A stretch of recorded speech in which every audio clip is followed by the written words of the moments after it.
야, 이 자식 첩자였어. 첩자였습니다, 여러분. 알레티 여러분 일어나세요.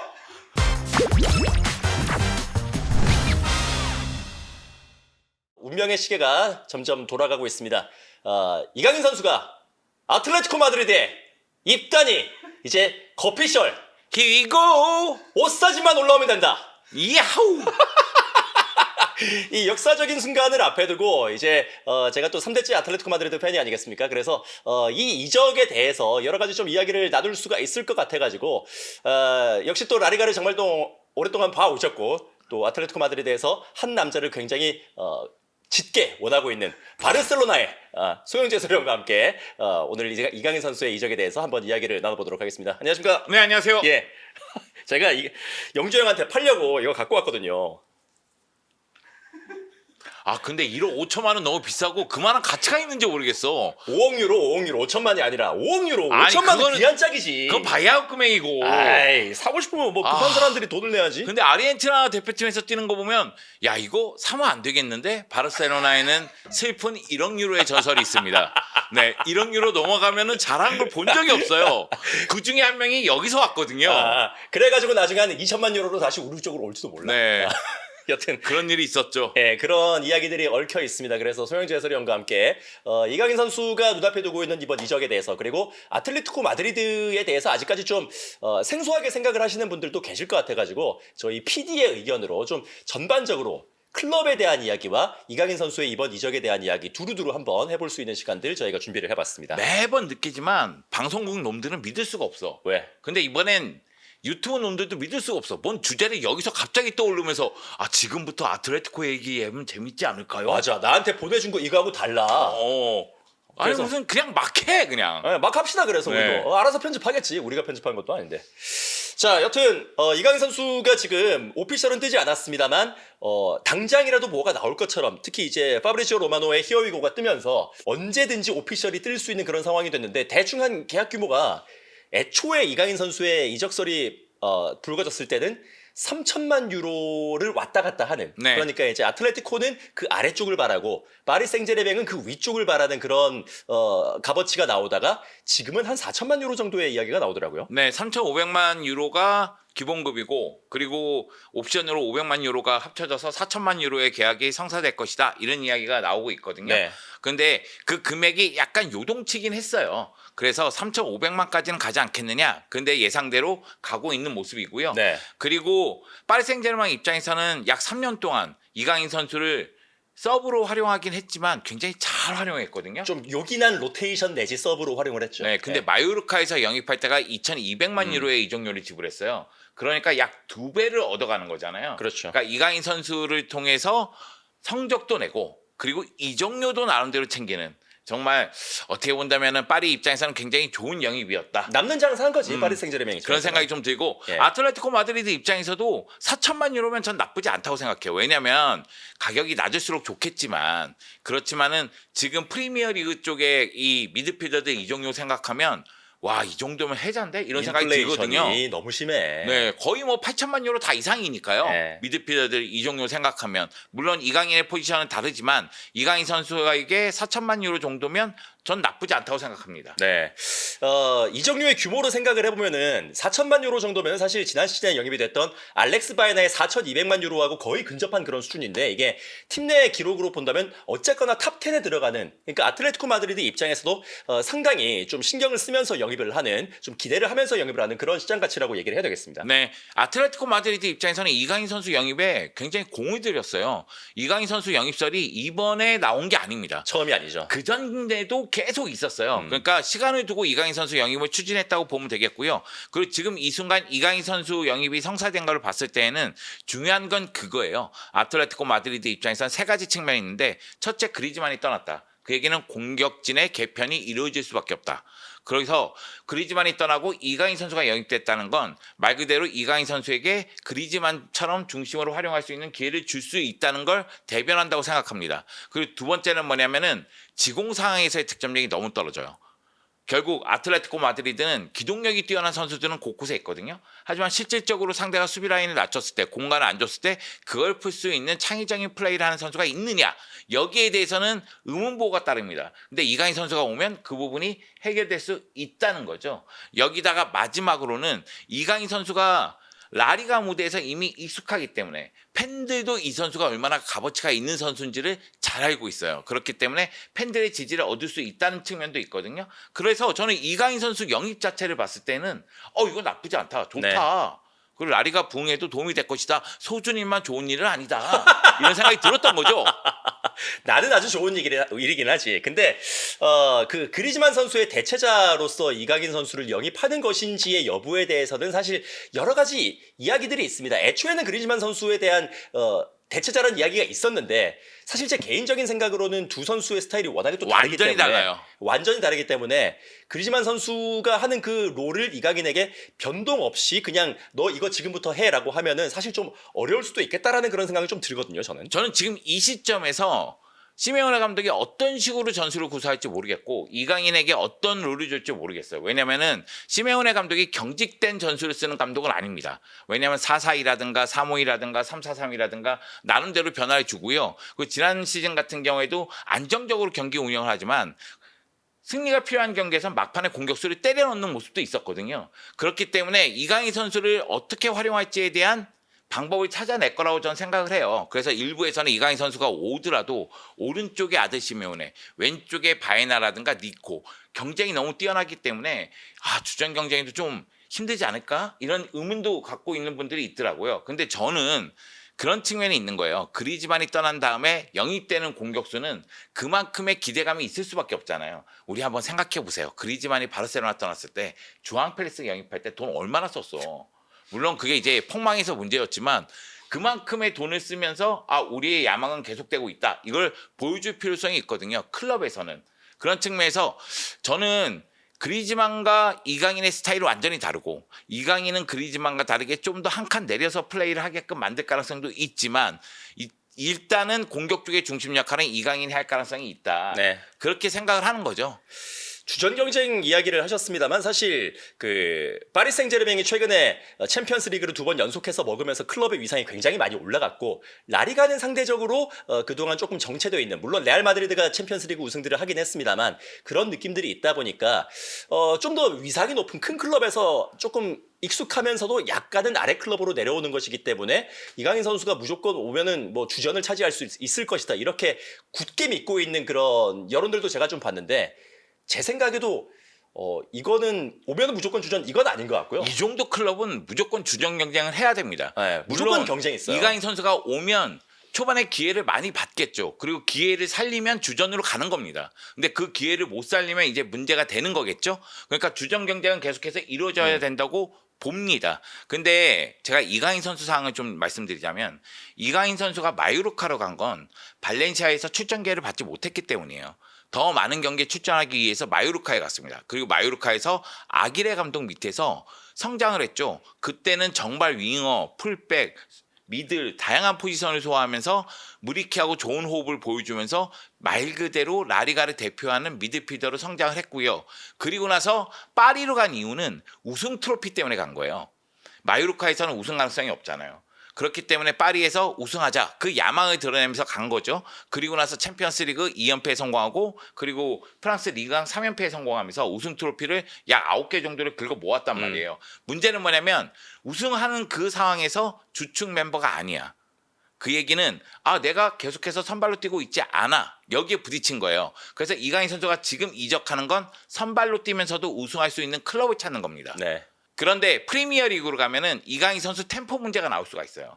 그래서 이강인 선수가 거기에 또 적응해야 되는 문제가 있단 말이에요. 근데 라리가는 발렌시아에서, 마요르카에서 성장하고 발전하면서 이미 적응을 마친 단계예요. 그렇기 때문에 아틀레티코 마드리드로 간 이유는 계속해서 출전하고 우승 트로피를 획득하기 위해서고, 그리고 이강인 선수가 나도 이 팀의 중심이 될 수 있다는 자신감이 있기 때문이라고 생각합니다. 네. 4천만 유로 정도의 이적료로 영입이 된 선수라면 뭐 주전 경쟁이 눈앞에 있더라도 그걸 또 이겨내면서 본인을 입증을 해야 되는 그런 또 의무가 있는 것이고, 그리고 템포 이야기를 말씀을 하셨습니다만 그리즈만이 가지고 있었던 기존의 장점 템포를 죽이지 않고 그대로 살려나가면서 속공 상황에서 그 위력을 극대화시켜주고 위치를 잘 찾아 들어가고 이런 장점들이 있는 반면에 이강인 선수는 공을 가졌을 때 좀 느리게 전개되는 과정에서 또 강점이 있는 선수다 보니까 이게 제 입장에서는 약간 걱정이 되면서도 송영주 해설위원의 말씀을 들어보면 오히려 이제 팀의 필요로 하던 없었던 그런 재능이 또 들어오는 거다 보니까 기대가 되는 측면도 있고 한 반반 정도가 되는 것 같습니다. 이제 새롭게 팀에 합류를 해가지고 어떤 롤에서 어떤 위치에서 뛰게 되는지를 좀 파악을 해야 되겠고 거기에 또 잘 적응을 해야 되는 그런 상황이 또 되겠죠. 사실 시즌 시작할 때까지는 확답을 드리기가 좀 어려울 거예요. 왜냐면은 아틀레티코 마드리드 상황이 계속 변동이 심하니까 네. 훌리안 알바레스가 남을 것이냐 떠날 것이냐 지금 이 순간 알 수가 없잖아요. 그렇죠. 그럼 공격진도 계속해서 영입이 되면서 또 개편이 일어날지 아니면 이강인 중심으로 훌리안하고 어떻게 조합을 짤지 이것도 지금 확실치는 않아요. 그러니까 이적 시장이 닫힐 때쯤 됐을 때 그때 이런 식이구나 하고 시나리오가 나올 거라고 저는 생각을 하고요. 네. 일단은 이강인 선수 영입은 이강인의 야망을 보여준다는 측면이 있고 그리고 아틀레티코 마드리드는 공격의 창의성을 더한다는 측면이 있어요. 그렇다고 해서 이강인 선수가 아틀레티코 마드리드로 가면 그냥 성공하느냐? 아닙니다. 위험 요소도 있습니다. 네. 시메오네 감독의 팀은 수비 마인드가 있는 팀이에요. 그래서 공격수들도 수비 마인드가 있어야 돼요. 우리가 그리즈만 얘기할 때 그리즈만이 소시에다드에서 왼쪽 윙어였어요. 근데 시메오네 감독이 세컨 스트라이커 또는 뭐 최전방 스트라이커 그러면서 그리즈만을 다양하게 쓰기 시작했고 그리즈만이 폭발하기 시작했어요. 그러니까 그리즈만은 한 단계 성장한 거죠. 이런 공격수들이 적지 않습니다. 시메오네 밑에서 공격수가 한 단계 더 성장하는 경우도 많아요. 그 대신 수비적인 마인드가 없는 공격수들은 도태됩니다. 그래서 한두 시즌 후에 결국 새로운 팀으로 떠나는 경우도 적지 않습니다. 그래서 이 측면을 생각했을 때는 이강인 선수가 시메오네 감독 전술에 얼마만큼 적응할 수 있느냐. 네. 근데 저는 큰 문제는 아니라고 생각해요. 아기레 감독 밑에서도 뛰었는데 시메오네 감독 밑에서도 뛸 수 있다는 생각은 좀 갖고 있지만 적응해야 된다. 요게 있고요. 또 하나는 시메오네 감독의 계약 기간이 1년 남았어요. 그렇죠. 근데 시메오네 감독이 2011년부터 팀을 이끌었으니까 16년 정도 한 거죠? 이제 만 15년에 다가갑니다. 12월 달에 그 부임을 했었으니까. 그러네. 내가 산수를 잘못했네. 11년부터 했으면 15년 된 거죠. 그렇죠. 네. 2011년 12월 달에 왔거든요. 그거 생각하면은 일부는 여전히 시메오네 감독에 대해서 열렬히 지지합니다. 지금의 아틀레티코 마드리드를 만든 감독이니까. 나 같은 사람. 그런데 일부는 또 야 이제 변화가 필요한 거 아니야? 이제 좀 변화해야 되는 거 아니야? 그리고 가만히 보니까 아니 페르난도 토레스를 비롯해서 후보군이 또 있어요. 있어요. 네, 잘하는 감독들이 또 있어요. 대기 그렇기 번호를 받아놓은 사람들이 네, 있죠. 그래서 이거 변화가 필요한 거 아니야? 이런 시점이란 말이에요. 그렇기 때문에 만약의 경우 감독이 바뀌면 또 이강인 선수는 적응에 또 해야 되는 상황이 되니까 요것도 이제 불안 요소 중에 하나고 그리고 그리즈만이 떠난 다음에 왔잖아요. 뭐 그리즈만 대체자라고 얘기하기는 좀 어렵겠지만 그리즈만이 떠난 다음에 왔다면 팬들의 눈높이는 그리즈만에 있어요. 그렇지.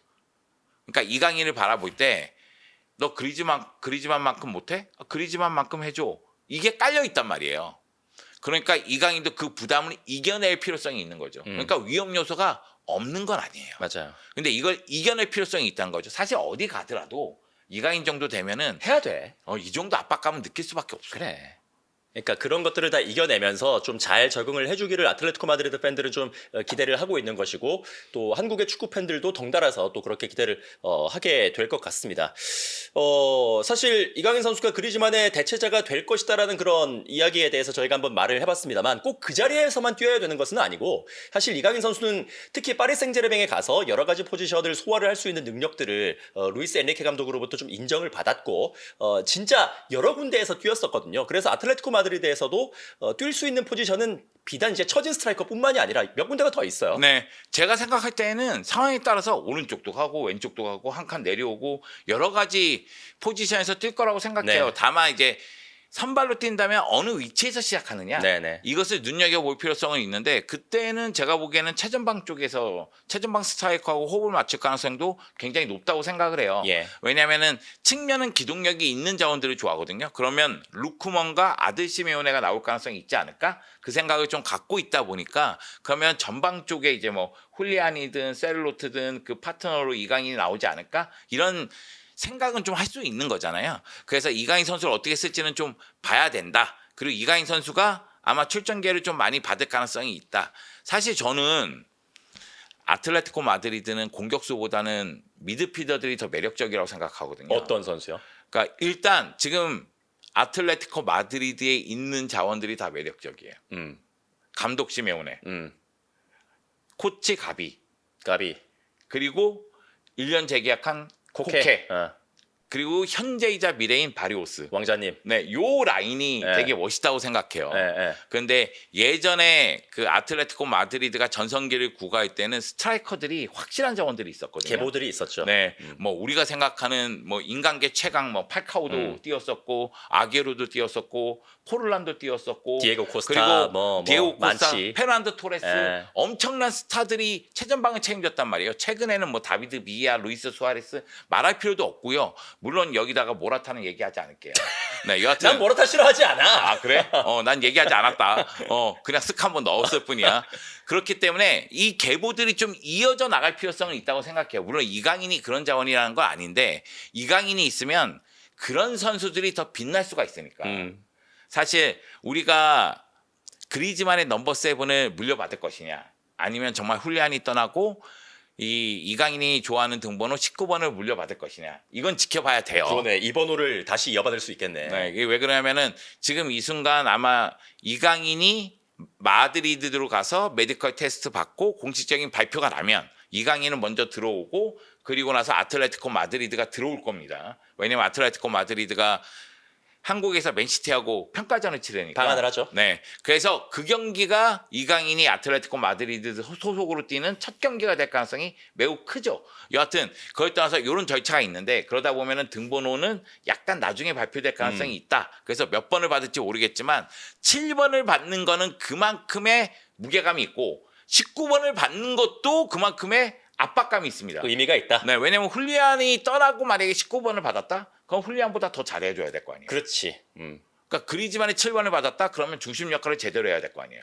그래서 이강인 선수가 어떤 역할을 할지 모르겠지만 이 공격에서 계속해서 기회를 받고 그리고 중심으로 뛸 가능성이 매우 농후해 보인다. 네, 이강인 선수도 잘 해야 되고 또 말하다가 보니까 문득 생각이 났는데 지난 시즌에 참 많은 기대를 받고 영입이 됐는데 실제로는 그거에 좀 미치지 못해서 사람들의 원성을 좀 샀었던 알렉스 바에나 같은 이런 선수들도 바에나도 영입이 됐을 때 그리즈만의 장기적인 대체자가 될 수 있다라는 그런 평가가 있었거든요. 그러니까 이런 선수들이 다음 시즌에 좀 더 잘 해줘야 이제 2627 시즌 같은 경우에는 챔피언스리그 결승전이 메트로폴리타노에서 열리거든요. 그러니까 이거가 지금 디에고 시메오네 감독과 아틀레티코 마드리드의 수건 사업이잖아요. 이제 네. 이 둘이 정말 황혼을 향해서 같이 가는 시간이 달려가고 있는데 마지막을 홈에서 열리는 결승전에서 뭔가 멋지게 장식을 할 수 있기를 다들 이제 바라고 있는 건데 그 꿈을 이루기 위해서는 이강인 선수라든지 또 최근에 영입됐던 선수들도 좀 더 잘해줄 필요는 있겠다 이런 생각이 듭니다. 그러니까 시메오네 감독도 그렇고 아틀레티코 마드리드도 그렇고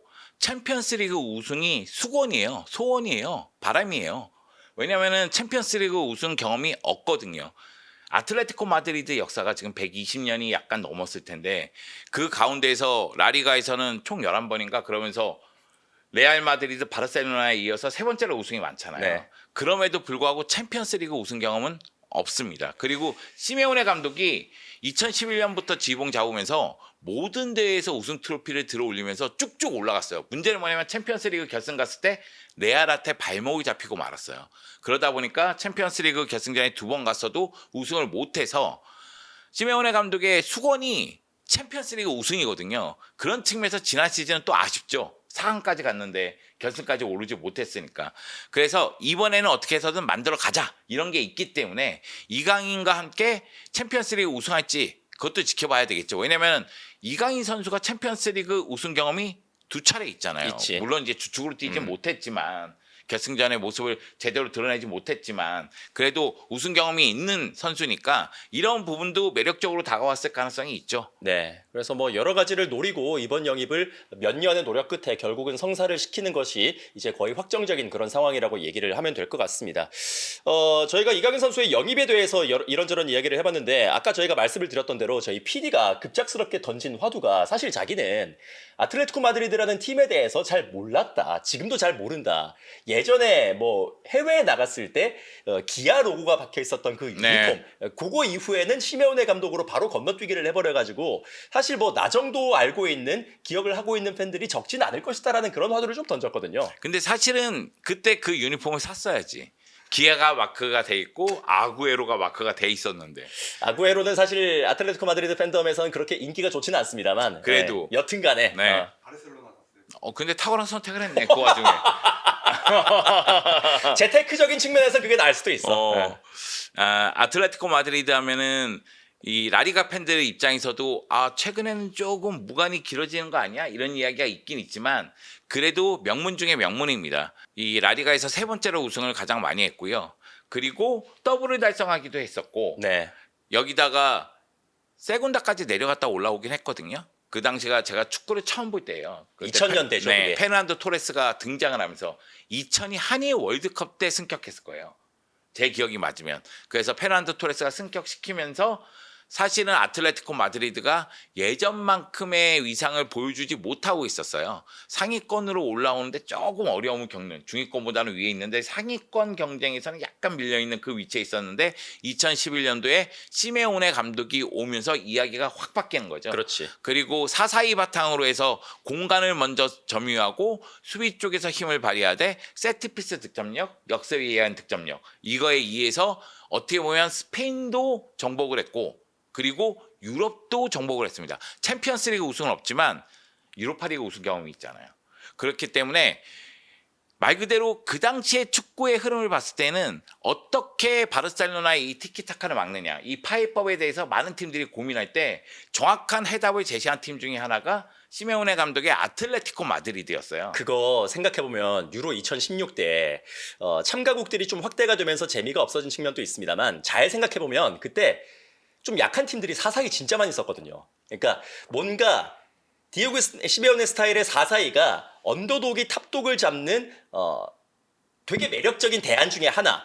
특히나 이제 또 바르셀로나라든지 스페인식의 그런 만들어 나가는 축구가 대세로 자리를 잡고 있었던 2010년대 초반의 그 흐름에서 카운터 펀치로 나왔던 전술 중에 하나가 그거다 보니까 확실히 축구 전술사에서도 시메오네 감독이 그 당시에는 뭔가 좀 했던 것들이 좀 굵은 네. 그런 느낌이 있었죠. 근데 한번 생각해 보면 여러분 가르디올라 감독이 08-09 시즌에 바르셀로나 지붕 잡고 6관왕 했어요. 그러면서 이 티키타카에 대한 이야기가 나오고 점유율에 대해서 얘기하고 그리고 삼각대형을 유지하면서 볼을 소유하고 공격을 전개하는 방식에 대해서 이야기가 나오면서 많은 팀들이 벤치마킹 하려고 노력했어요. 그런데 하위권 팀들도 야 이제 우리도 주도적으로 경기하자.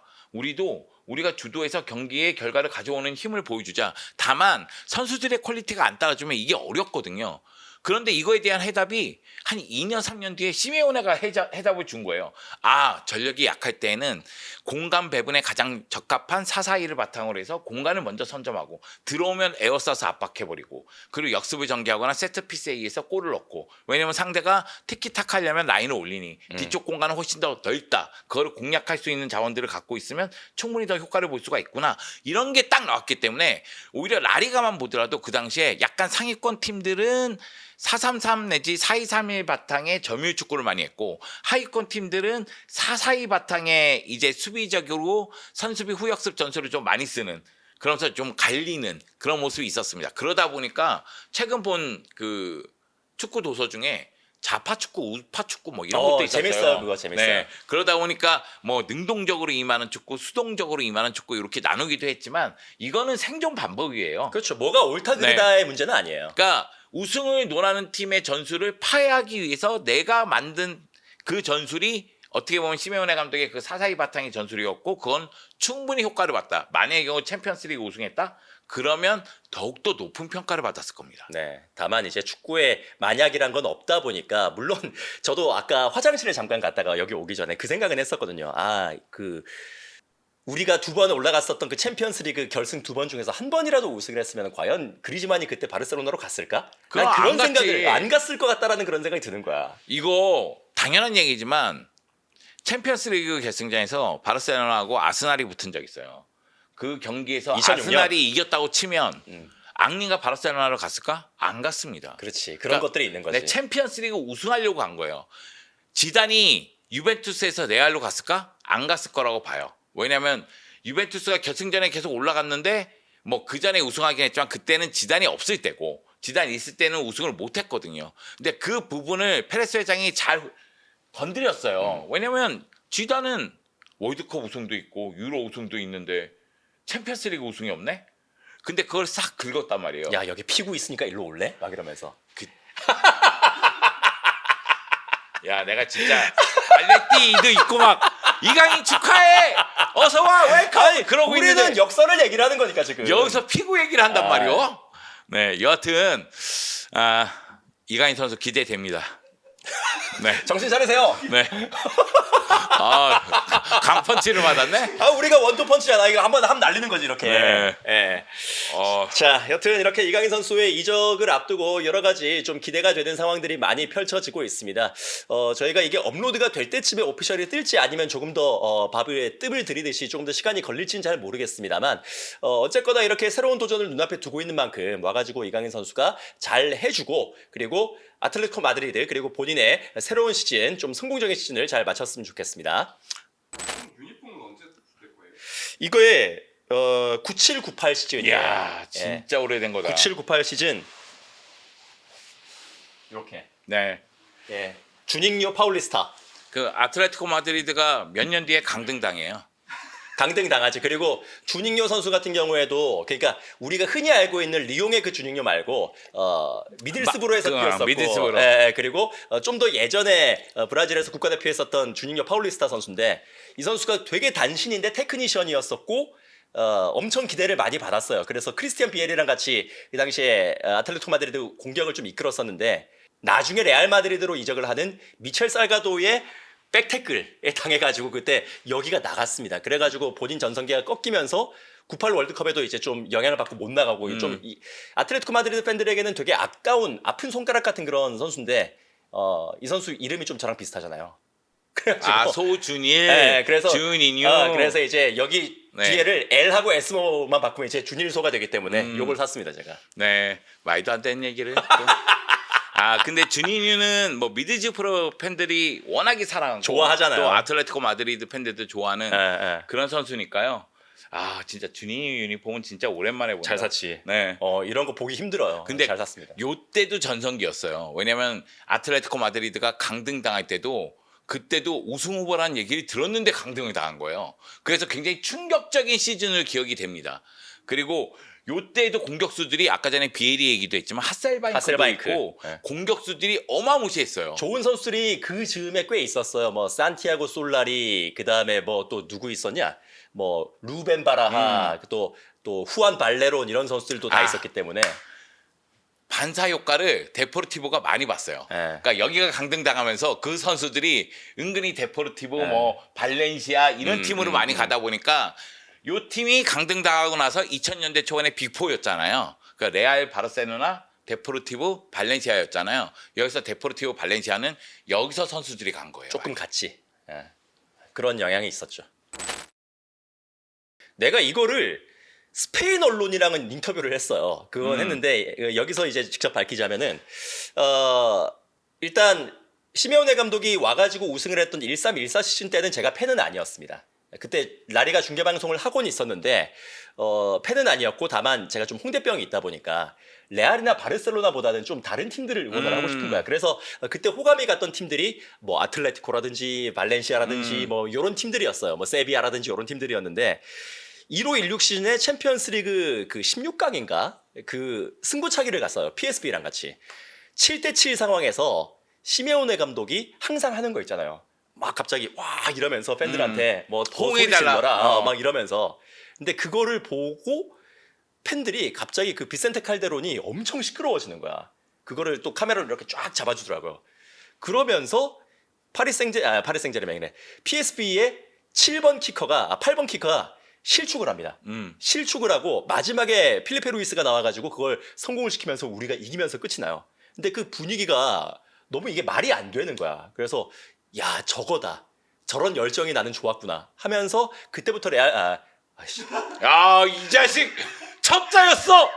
첩자였습니다, 여러분. 알레티 여러분 일어나세요.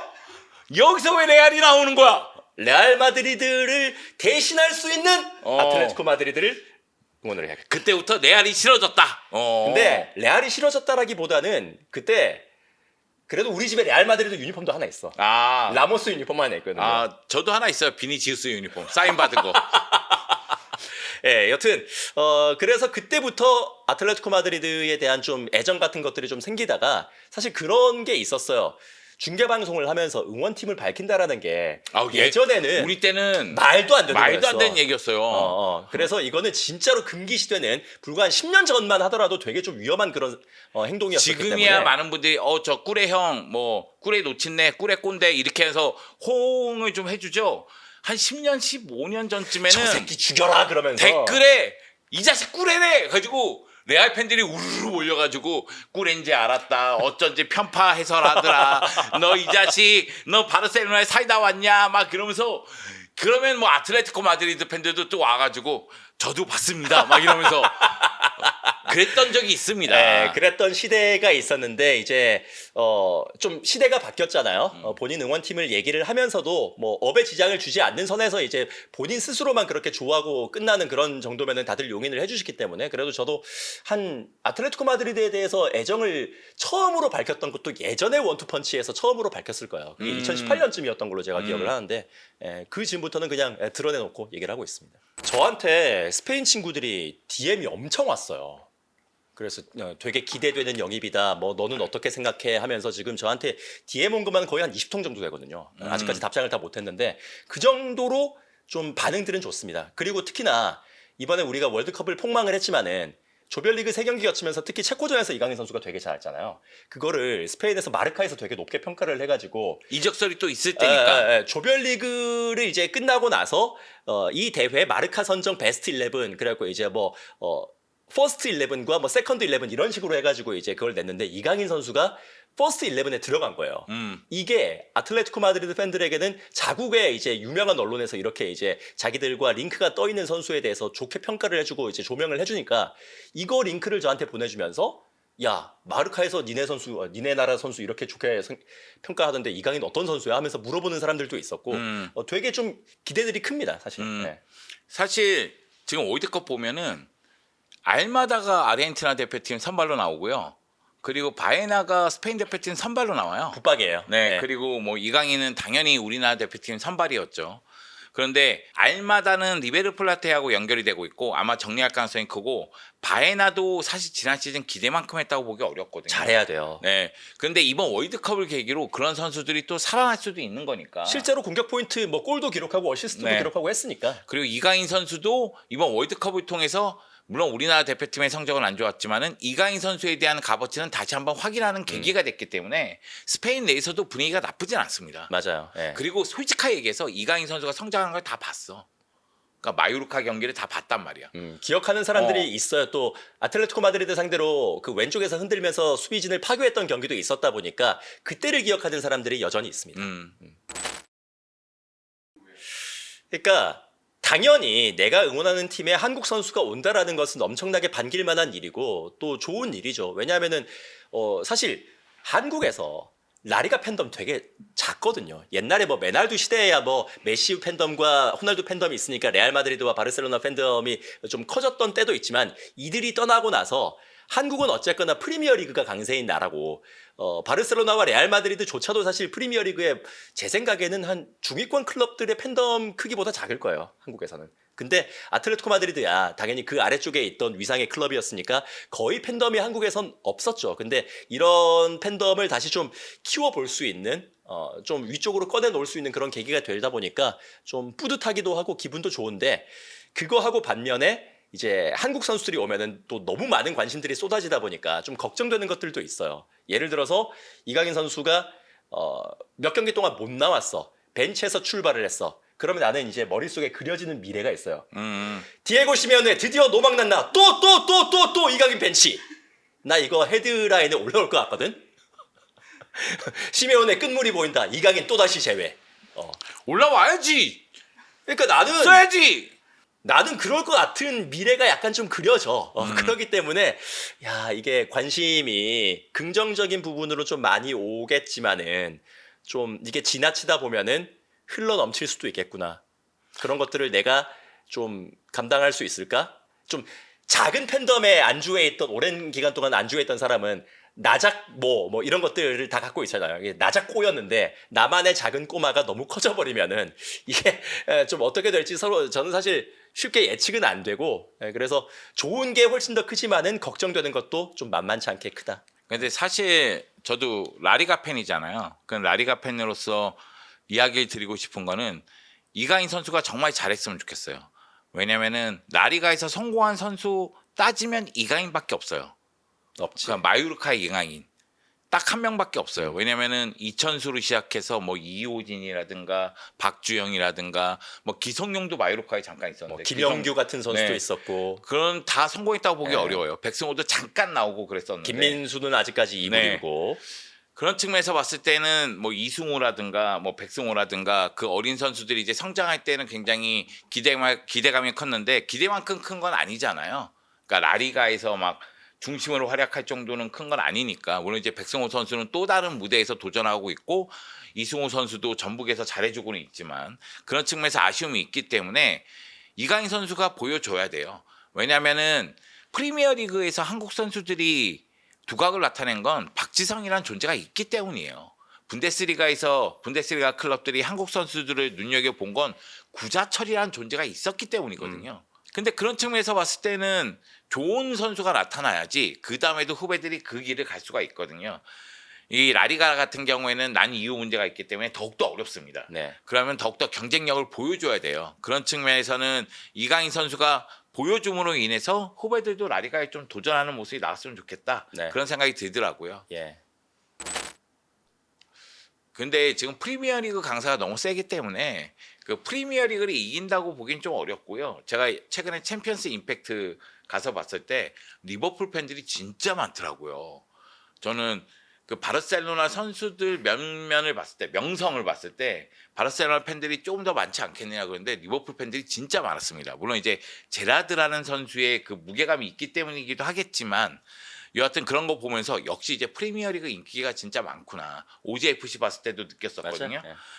그래서 뭐 라리가가 넘버원 리그가 되겠다 이런 거보다는 현실성 없어 그런 그래, 얘기는. 그냥 파이만 더 커졌으면 좋겠어요. 지금보다 조금만 더 커지면 좋겠다. 그 다음에 또 조금만 더 커지면 좋겠다. 이런 식으로 야금야금 커져서 좀 더 문화가 확대되면 좋겠다. 이게 제 생각이지. 뭐 갑자기 뭐 야 내려와 하고 팍 때리고 나서 우리가 1위 막 이런 건 원하지도 않고요. 일단은 저변 확대가 좀 됐으면 좋겠고 일단 레알 마드리드하고 바르셀로나에 대한 그 팬들의 관심은 굉장히 뜨겁다고 봐요. 그거에 비해서 아틀레티코는 약간 상대적으로는 좀 그 관심이 아랫단계니까. 떨어지고 아. 그리고 그 밑에 있는 클럽들은 더 떨어지는 면이 있긴 있거든요. 근데 이제 아틀레티코 마드리드의 이강인이 감으로 인해서 아틀레티코 마드리드 인기가 오른다면 이것도 라리가에 대한 파이가 또 넓어진 거예요. 예. 그런 측면에서는 저는 긍정적이라고 봐요. 예. 3년 전에 맨시티하고 아틀레티코가 그 쿠팡 플레이 시리즈로 한번 붙었잖아요. 그때 제가 현장에 가서 이제 경기를 봤는데 아틀레티코 마드리드 응원석에 앉았습니다만 대다수가 맨시티 팬이었었고 경기장의 비율로 따지면 맨시티 팬 한 95대 아틀레티코 팬 한 5 정도? 그거보다 더 날 수도 있어요. 그 정도로 진짜 거의 일방적인 맨시티 팬들의 향연이었었습니다. 그게 사실 한국에서 프리미어리그와 라리가가 차지하는 그 비중이라고 저는 좀 생각을 해요. 그렇기 때문에 라리가가 뭐 이강인 선수가 이적을 해가지고 분명히 더 많은 관심을 받기는 하겠지만은 출발선 자체가 워낙에 좀 아래쪽에 있고 그리고 라리가 시간대가 별로 안 좋습니다. 아, 그것도 커요. 예, 특히 이제 뭐 레알 마드리드, 바르셀로나, 아틀레티코 같은 좀 빅 팀들 같은 경우에는 스페인 내에서 좋은 시간대가 한국 시간으로는 이제 뭐 새벽 4시, 5시 이렇거든요. 그러니까 너무 경기를 보기 좀 어려운 시간대에 좀 배치가 되다 보니까 팬덤이 좀 물리적으로 커지기가 조금 한계가 있는 그런 것들이 분명히 좀 존재는 하겠죠. 그렇기 때문에 극적으로 뭐가 개선이 돼가지고 이제 또 3년 만에 다시 맨시티하고 아틀레티코가 만납니다만 이강인 선수가 온다고 해서 야 그러면 맨시티 팬들보다 아틀레티코 팬들이 더 많을 거야 이런 생각은 죽었다 깨어나도 안 하고 어느 정도 그래도 좀 눈에 보이는 정도로 늘어나는 것들이 발견이 됐으면 좋겠다 이런 소박한 마음은 있습니다. 이건 개인적인 생각인데 슬픈 게 맨시티의 인기도 프리미어리그 내에서는 사실 조금 낮지 않나. 상대적으로, 상대적으로. 한국에서는. 그러니까 네. 맨유나 리버풀에 비해서는 약간 한국에서는 낮지 않나 이런 출발이 좀 생각이 늦다 드는데. 보니까. 네. 그런데 아틀레티코 마드리드는 거기에 이제 경쟁이 안 되는 안 되지. 상황이었으니까. 제가 그 얘기했잖아요. 그 챔피언스 임팩트 와이프랑 같이 보러 갔는데 와이프 옆에 하고 뒤에 어린아이가 앉아 있는데 리버풀 광팬인 거예요. 실점할 때마다 막 정말 나라 잃은 표정으로 탄성을 지르는데 와이프가 좋아할 수가 없는 거야. 이거 우리 팀이 골 넣은 거 아니야? 막 이러면서 왜 애들이 이렇게 슬퍼해? 그러니까 저긴 리버풀 팬인 것 같아. 주위를 보니까 리버풀 팬들이 대다수예요. 내 생각에 레알 마드리드, 바르셀로나, 아틀레티코 팬 다 합해도 리버풀 팬한테 안 됩니다. 숫자가 절반도 안 될걸요. 근데 우리가 이제 파일을 조금씩 넓혀 보면 네 그러면 결국은 우리도 이제 팬층이 더 두터워지고 그리고 클럽의 인기도 더 올라가고 그러면은 뭐 라리가의 인기도 더 올라가지 않을까 생각을 합니다. 네. 그러니까 이강인 선수에 대한 기대감이 커요. 여러모로 잘 해줘야 됩니다. 해줘! 자, 이강인 선수가 아틀레티코 마드리드에 입성을 해서 이제 선수로서 그리고 디에고 시메오네 체제의 일원으로서 어떤 역할들을 해줄 수 있을지 조금 더 현미경을 들여다내서 저희가 이야기를 해보고자 하는데요. 장영훈 코치를 저희가 또 이 자리에 모셔다가 조금 더 전술적인 이야기들, 조금 더 디테일한 이야기들도 나눠볼 생각이니까요. 그 방송 역시 많은 시청을 부탁을 드리겠습니다.